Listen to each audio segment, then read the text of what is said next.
Halo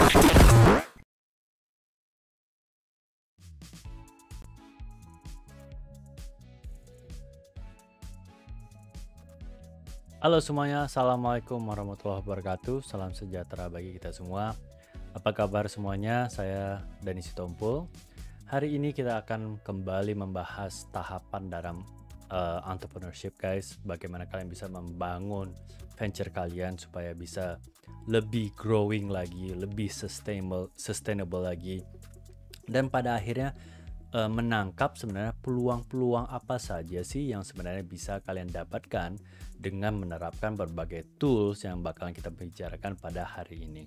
Nah, fokus utama pada hari ini seperti yang kita sudah ketahui pada minggu lalu, kita akan lebih membahas dengan yang namanya The Market Opportunity Navigator. Oke, jadi sebenarnya suatu alat, suatu tools yang pada akhirnya bisa kalian gunakan untuk bisa menangkap, ada peluang-peluang apa saja sih yang bisa saya dapatkan atas venture yang sudah saya create ini, yang sudah saya buat ini. Nah, di dalam venture itu peluang-peluangnya saja, guys, peluang-peluangnya itu saja, itu bukan hanya ya peluang-peluang terhadap kemungkinan inovasi, tapi juga peluang-peluang terhadap pasar mana sih yang sebenarnya belum saya garap, atau kemungkinan besarnya pasar mana sih yang bisa menjadi pasar potensi saya itu sendiri. Nah, ini yang bakalan kita coba bahas dan coba kalian terapkan di dalam pertemuan kita pada hari ini, teman-teman sekalian. Nah, kalau kita lihat ya teman-teman sekalian, kita lihat ya kepada materi kita pada hari ini, The Market Opportunity Navigator, yang seperti yang saya tadi telah bahas. Ini akan kalian coba gunakan supaya kalian bisa bakalan mengenali berbagai peluang-peluang, baik itu apakah itu inovasi, apakah pasar baru, atau segmentasi-segmentasi tertentu yang rupanya selama ini tidak terpikirkan oleh kalian gitu. Jadi ini benar-benar sebenarnya menyatukan dari segala aspek inovasi tersebut. Kalau di semester lalu kalian sudah membahas mengenai Blue Ocean Strategy dan memakai berbagai cara 10 types of innovation dan sebagainya, di sini kalian bisa merinci kembali apa saja sih sebenarnya peluang-peluang yang bisa saya garap. Nah, untuk itu juga teman-teman sekalian, ada beberapa hal atau beberapa pertanyaan yang bakalan seharusnya bisa terjawab nantinya di akhir daripada sesi ini. Jadi yang pertama udah pasti soal apakah atau peluang pasar manakah yang terbuka bagi kalian. Oke. Jadi setelah kita ketahui ya, sebenarnya teman-teman sekalian, saat kalian sudah menjalankan venture-nya kalian sudah tahu, yang pertamanya customer segment yang sudah saya masuki atau saya pilih itu, mereka hasilnya begini. Setelah kita menjalankan bisnis kita sekian lama, dari beberapa lama ini, kalian juga pasti merasakan, kayaknya ada peluang-peluang lain yang bisa saya lihat. Kayaknya ada pasar-pasar lain yang sebenarnya bisa saya garap. Kayaknya ada peluang menginovasikan produk-produk saya berikutnya.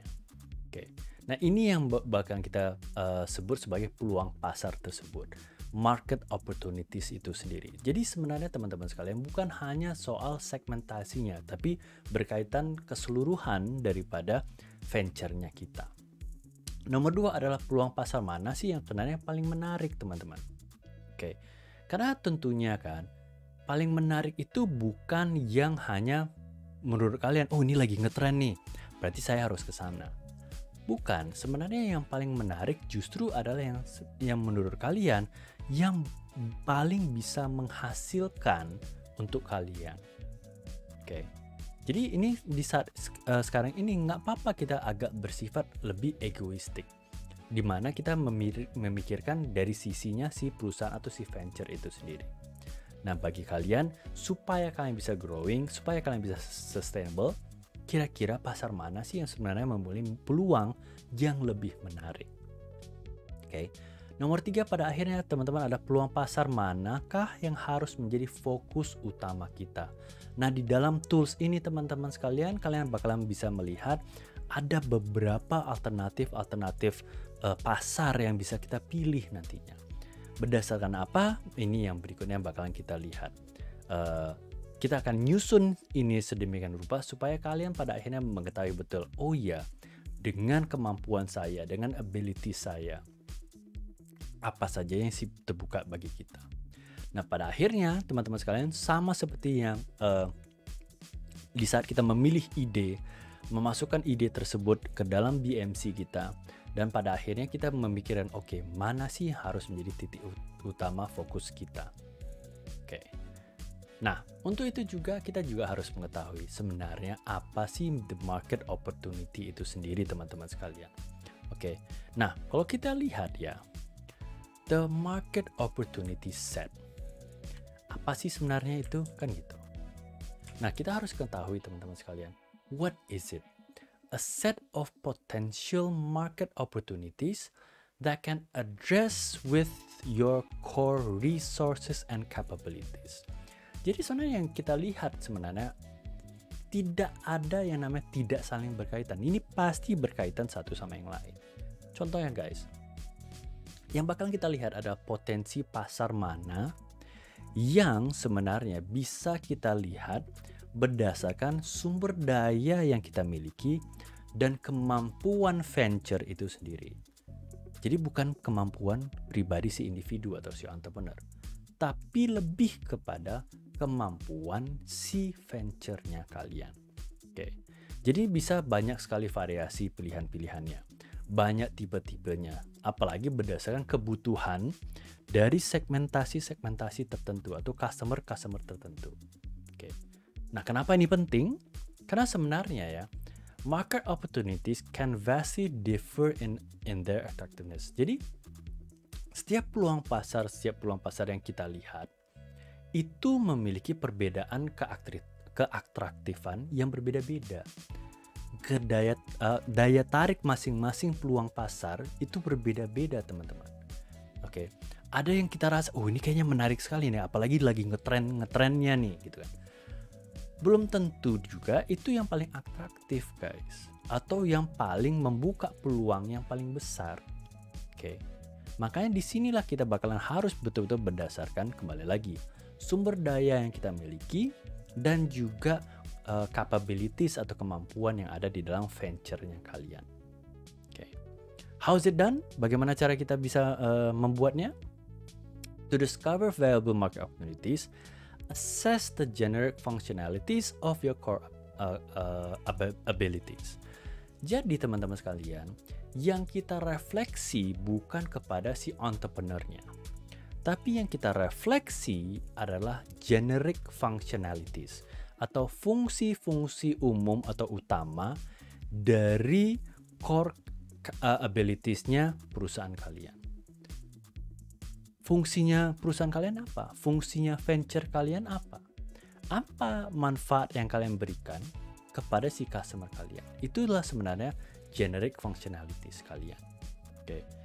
To understand what other applications can you create with them or different types of customers. Jadi kita bakalan lihat. Kita lihat ya nantinya. Kita bakalan ngeset, oke, berapa ya, apa saja kemampuan daripada perusahaan saya. Venture saya, apa aja kemampuan dia. Oke. Dari situ berdasarkan satu persatu kemampuan, tentunya kita juga bisa lihat, oh, customer segmen yang ini, customer segmen yang ini, customer segmen yang ini. Oke. Misalnya ada 3 customer segmen nantinya. Nah, dari situ juga kita bisa juga melihat, oh, rupanya fungsi dari venture aku itu adalah A, B, dan C. Gitu. Misalnya nih, kopi gitu kan. Oh, kemampuan aku bukan hanya soal rasa kopinya saja.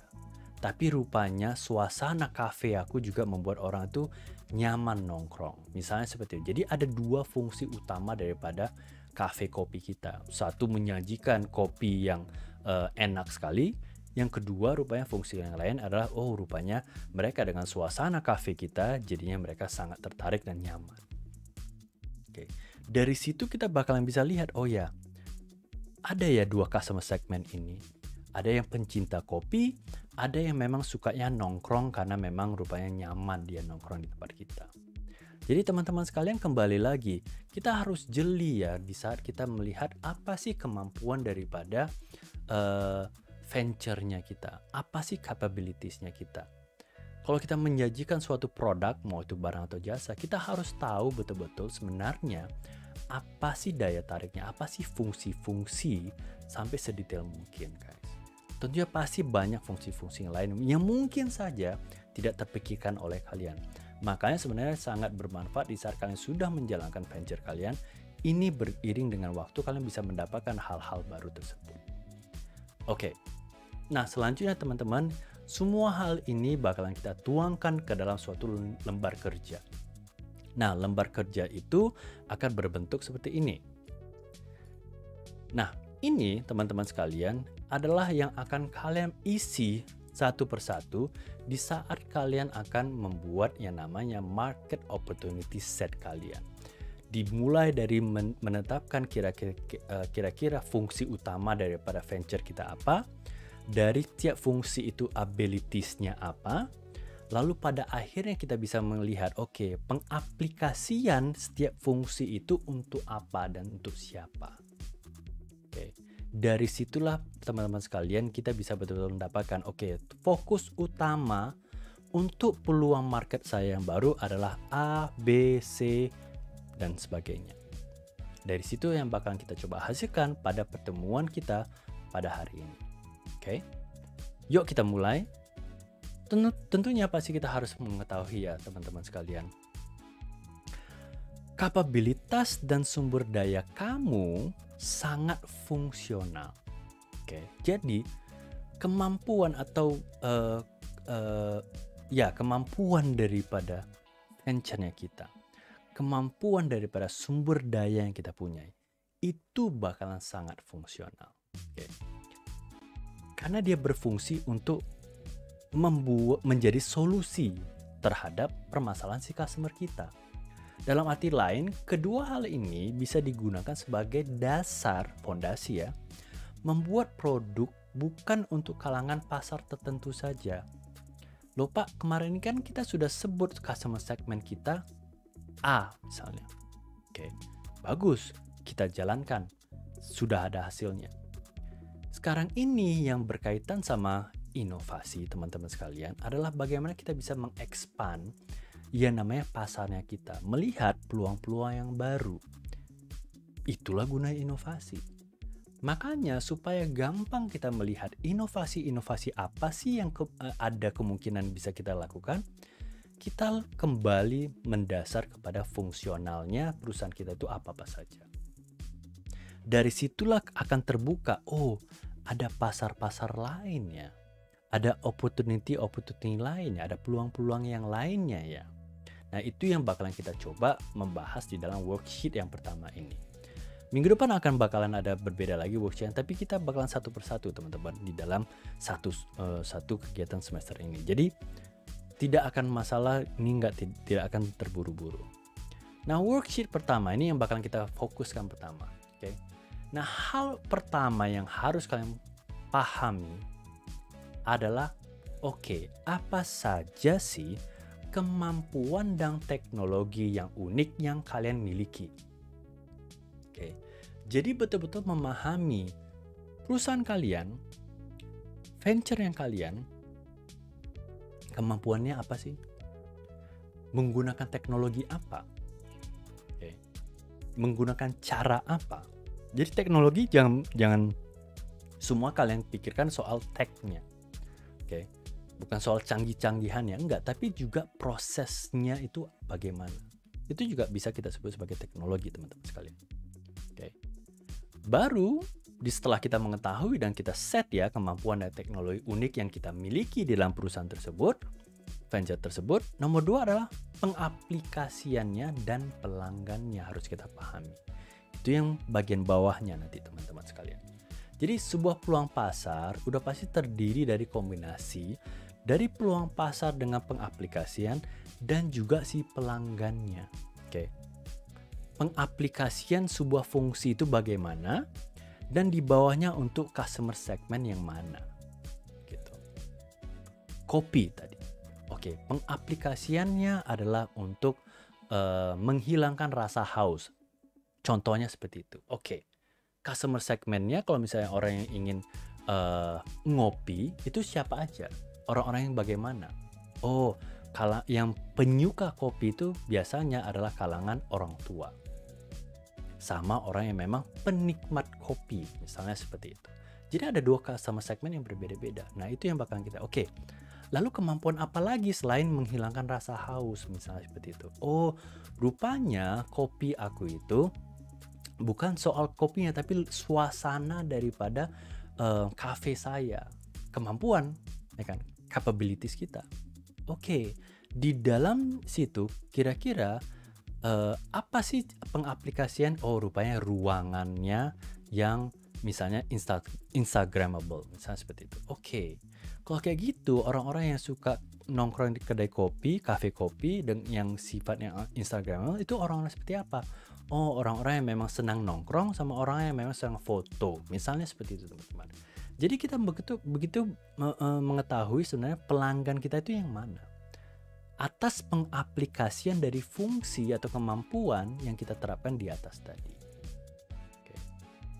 Nah, untuk ini teman-teman sekalian, ada beberapa hal atau beberapa pertanyaan kunci yang harus bisa kalian jawab untuk meng-screening ini supaya lebih gampang. Pertama udah pasti. Does the customer need exist? Oke. Apakah kebutuhan customer kita itu betul-betul ada atau tidak? Oke. Jangan sampai ngarang, teman-teman. Ini juga menjadi suatu kesalahan yang sering dilakukan sama banyak entrepreneur muda. Di saat kita ngarang bahwasannya si customer kita membutuhkan sesuatu, padahal sebenarnya tidak. Oke. Can we really satisfy the customer need using our unique abilities? Apakah memang dengan kemampuan yang kita miliki yang unik, ya bisa kita katakan sebagai solusi kita itu sendiri, itu bisa memang mengsatisfy atau memuaskan si customer kita, si pelanggan itu. Dan kalau memang memuaskan si pelanggan, apakah solusi kita itu bisa lebih baik daripada solusi yang ditawarkan oleh kompetitor yang lainnya? Oke. Itu harus bisa kalian jawab. Coba pikirkan. Baru, are there severe restrictions that would hinder us from executing on this market opportunity? Jadi kita harus lihat, oke, ada beberapa peluang-peluang pasar nih. Oke, kira-kira ada nggak hal-hal tertentu yang bisa menjadi halangan kita untuk membuka atau memasuki peluang-peluang pasar ini? Misalnya, oh iya, kemungkinan kalau misalnya aku masuk ke pasar yang ini, akan ada tantangan dari komputer-komputer yang memang sudah lama di situ. Atau ada tantangan-tantangan, regulasi pemerintah untuk pembukaan UKM baru mungkin akan lebih ketat. Atau rupanya pajaknya lebih tinggi. Atau sampai kepada, kalau misalnya aku buka di situ, mungkin preman-premannya banyak. Misalnya seperti itu guys, ormas-ormasnya banyak. Misalnya. Ada pengutipan liar dan sebagainya. Itu kan sebenarnya restrictions yang seharusnya kalian lihat di setiap peluang pasar yang ada. Oke, nomor 4-nya, will this opportunity be in conflict with any of our core values? Ingat guys, tentunya di tahapan yang sekarang ini dari semester yang kalian sudah masuki ini, teman-teman sekalian yang sudah kalian mendirikan venture kalian dan beradaptasi dan sebagainya, kalian tentunya seharusnya mempunyai nilai value yang kalian pegang untuk perusahaan kalian. Nah, nantinya peluang-peluang baru ini apakah akan melanggar core value-nya kalian? Kepercayaannya kalian, tanda kutip kepercayaannya kalian di dalam perusahaan kalian. Contoh seperti ini. Penggila kopi atau penikmat kopi misalnya. Dia sangat suka sekali dengan kopi, makanya dia dirikanlah venture dia itu kopi. Rupanya kita lihat, kayaknya ada peluang baru nih, tapi bukan kopi, tapi teh, misalnya seperti itu. Nah, apakah bisa kalau dia mendirikan peluang pasarnya atau dia memilih peluang pasar ke pasar teh, apakah akan merusak nilai value yang dia pegang pertama sekali? Siapa yang bisa jawab? Diri kalian sendiri, guys. Bukan saya, bukan mentor kalian, bukan siapapun, bukan customer kalian juga. Diri kalian. Karena kalian yang sebenarnya memang memegang value itu. Oke. Nah, sebelum kita mengerjakan, saya akan memberikan suatu contoh ya. Nah, ini kasusnya Augury. Nah, Augury ini, guys, dia adalah sebuah perusahaan yang bergerak di dalam bidang teknologi. Dia itu teknologinya atau produknya itu merecord atau merekam suara-suara ultrasonik dan juga vibrasi-vibrasi ultrasonik itu sendiri, yang mereka namakan Auguscope. Oke. Nah, Auguscope ini memiliki algoritma atau pemrograman di dalam ini yang sebenarnya bisa mengcompare atau membedakan atau bisa memisahkan sebuah alat. Karena rekaman ultrasonik dia dan vibrasi, dia bisa merekam atau mengidentifikasi perbedaan antara satu mesin dan mesin yang lainnya, perbedaan antara suatu alat dengan alat yang, perbedaan antara barang yang rusak dengan barang yang lebih baik dan sebagainya. Oke. Dia bisa merekam itu semua dan pada akhirnya menyimpan segala database-nya itu datanya itu dalam suatu database di dalam servernya si perusahaan. Nah, dengan data-data tersebut itu bisa digunakan oleh user-user mereka, di mana mereka bisa pada akhirnya melihatnya dengan handphone mereka dari interface mereka dan bisa pada akhirnya bisa membantu mereka memberikan suatu keputusan. Nah, Auguscope di dalam perusahaan si Augury ini sendiri, teman-teman sekalian, memiliki 3 teknologi uniqueness. Oke. 3 capabilities. Oke. Pertama, dia itu sebagai hardware device, yang bisa mendengar atau merekam yang namanya vibrasi dan ultrasonik tadi. Dia itu kecil, dia bisa dibawa kemana saja, dan bisa dioperasikan dengan high sampling rate itu sendiri. Itu teknologi uniqueness dia yang pertama, capabilities dia yang pertama. Kemampuan dia yang pertama. Auguscope apa lagi yang bisa dilakukan? Nah, Augury juga bisa kemampuan dia itu adalah mendevelop yang namanya bahasa programming itu atau algoritmanya. Dasar daripada produk itu sendiri adalah algoritmanya. Tanpa algoritmanya atau kode-kode pemrogram itu, dia nggak bisa menjalankan produk itu sendiri. Jadi dia dari situlah, dari algoritma itulah dia bisa membedakan antara suatu data yang lama dengan data yang baru. Melihat suatu mesin yang baru dibandingkan dengan mesin yang lain. Melihat suatu peralatan atau suatu bentuk dengan bentuk yang lain dan sebagainya, dan direcord in real time. Jadi ini adalah untuk pada akhirnya merangkum banyaknya data dan pada akhirnya disimpan di dalam server si perusahaan. Nah, nomor 3 teknologi uniqueness-nya, capabilities-nya adalah dia memiliki interface yang menarik, di mana interface ini bukan hanya bisa dibuka di dalam suatu komputer, tapi betul-betul di-tailor supaya bisa kita bawa atau kita aplikasikan di dalam mobile phone kita, HP kita. Jadi bisa kita bawa kemana-mana. Jadi selain ada dia di dalam suatu komputer atau website sendiri, dia bisa kita bawa kemana-mana sehingga kita bisa membawa produk ini dan bisa melihat data-data yang masuk seperti itu. Jadi kita dapat nih teman-teman sekalian 3 capabilities dari 3 teknologi uniqueness. Dia sebagai dia sebagai suatu produk listening hardware. Dia itu memang supaya kita bisa mendengar suara-suara ultrasonic dan vibrations. Dia merecord kegunaan dia ya. Berarti yang kita lihat ada kegunaan dia itu apa saja. Kalau kita lihat ada tadi di sini ya, teman-teman sekalian, ada elements-elementsnya, core abilities-nya, baru kita bakalan lihat abilities satu persatunya apa, kan gitu. Setelah kita rangkum abilities daripada oscilloscope ini, pertama dia listening hardware itu merekam segala vibrasi dan ultrasonic. Sorry guys. Okay. Karena dia kecil, karena alat itu kecil, dia bisa dibawa ke manapun dan dia sangat tahan banting. Kegunaan lain atau abilities lain yang bisa digunakan adalah dia bisa memiliki high sampling rate. Okay.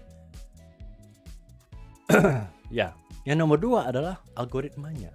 Yang penting atau uniqueness si produk ini yang lain adalah sorry guys.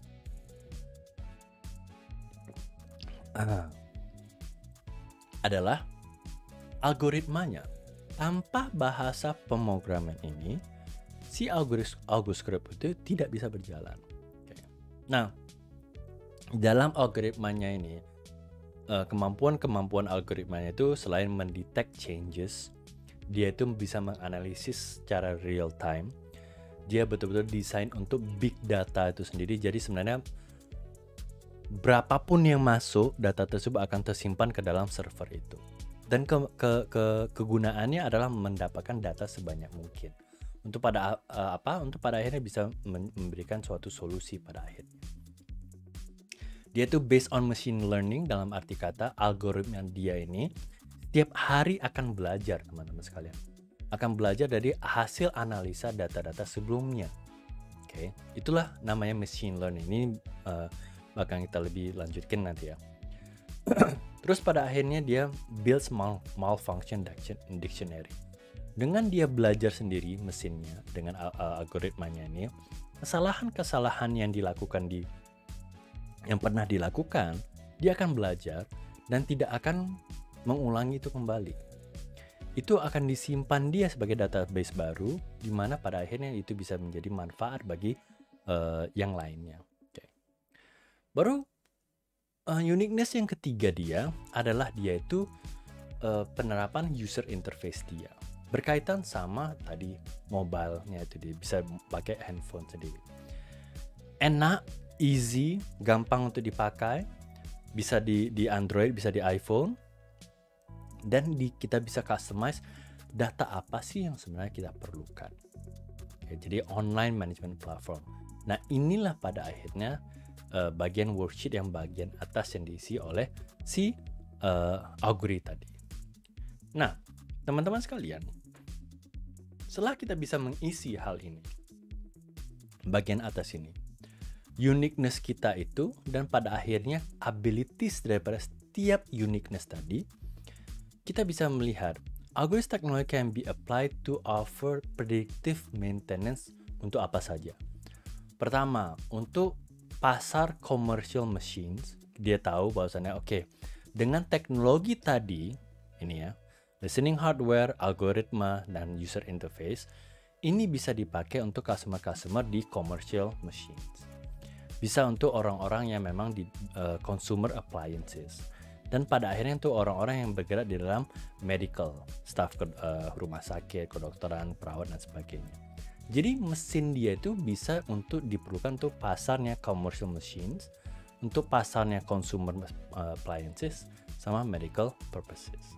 Jadi ada 3 yang market domain dia. Oke? Nah, setelah kita bisa mengetahui ada 3 market domain kita, baru kita lihat di bawahnya customer-nya itu siapa. Kan gitu. Misalnya, untuk commercial machines, siapa sih menjadi pasarnya tadi? Customer-nya itu siapa? Di dalam yang namanya commercial machines ini teman-teman sekalian adalah mesin-mesin yang memang pada akhirnya itu dipergunakan, misalnya pabrik, misalnya perusahaan besar dan sebagainya, factory dan sebagainya, atau gedung-gedung tinggi dan sebagainya. Nah, untuk itu si Augury produk Augury oscilloscope tadi, misalnya kalau dia perusahaan pendingin, perusahaan pendingin yang menyediakan kontainer pendingin dan juga truk-truk yang kontainernya juga dingin misalnya itu. Jadi kalau kita lihat sini cooling container sama refrigerated trucks. Oke. Itulah freight firms-nya.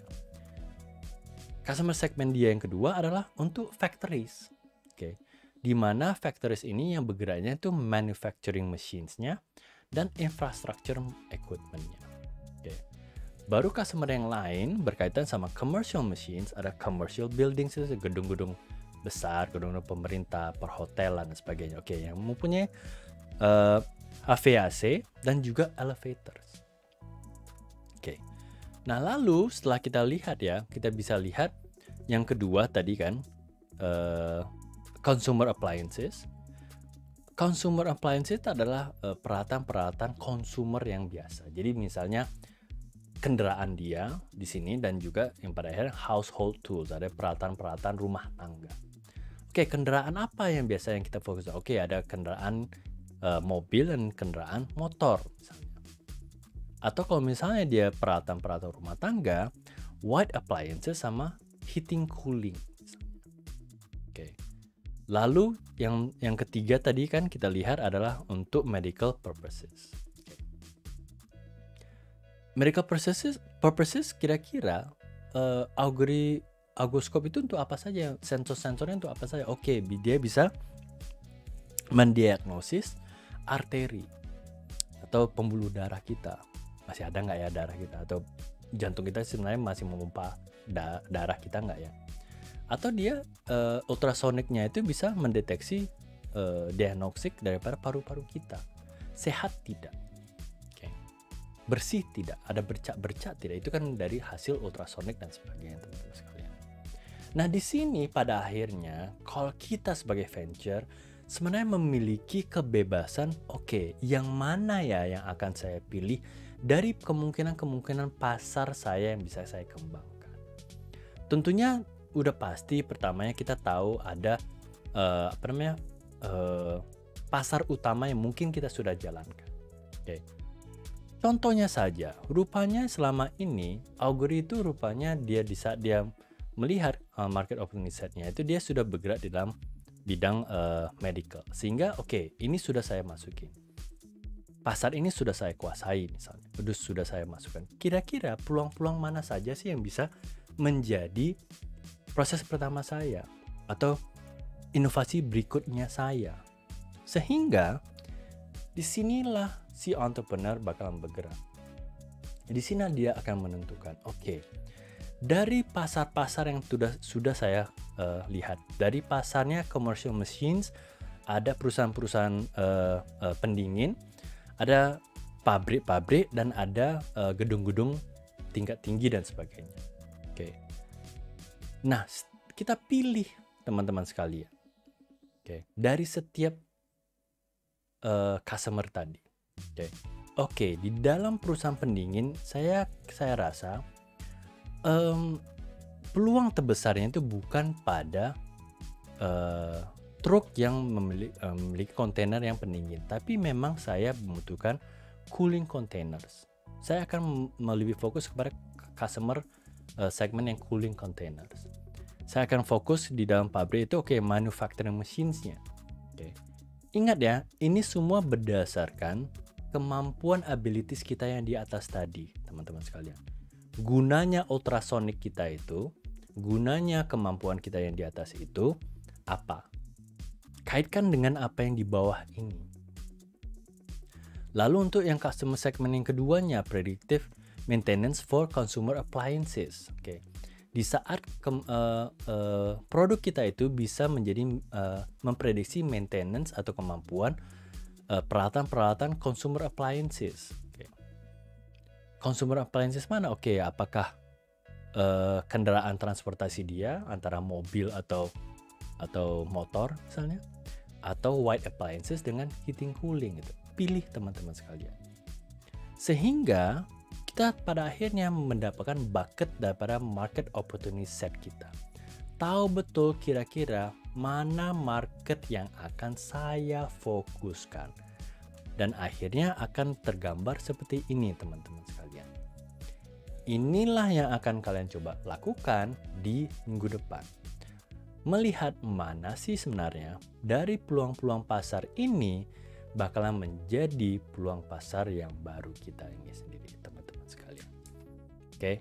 Nah, itu adalah tugas yang akan kalian lakukan di dalam hari ini, di dalam pertemuan kita di hari ini, sehingga kalian pada akhirnya bisa mendapatkan market opportunity yang lain-lainnya, teman-teman sekalian. Di sini jangan takut salah, oke? Jangan takut salah, di sini adalah memang supaya pada akhirnya kalian bisa mengetahui betul yang mana sih yang bisa saya gunakan dan mana tidak. Ingat lagi, teman-teman sekalian, entrepreneurship ini sendiri bukan soal mendapatkan langsung jawaban kita yang paling benar. Tapi pada akhirnya juga adalah menentukan, oke, bila pun gagal, bila rupanya pilihan-pilihan market kita itu tadi tidak berhasil, masih ada yang lain-lain yang tadi kita sudah deskripsikan. Oke. Makanya yang sini yang paling dipentingkan atau yang paling diperlukan adalah betul-betul bisa menganalisis peluang-peluang yang ada itu apa saja ya. Ingat, peluang-peluang tersebut itu berdasarkan apa? Berdasarkan kemampuan uniqueness-nya kalian masing-masing. Ingat, bukan uniqueness-nya pribadi loh, tapi uniqueness-nya venture kalian. So, selamat bekerja. Kita tunggu jawaban dari kalian, hasil daripada kalian, dan kita akan lanjutkan pada pertemuan minggu depan. Oke, thank you very much guys. Selamat malam, selamat pagi, selamat siang. See you guys next time. Peace and love. Bye guys.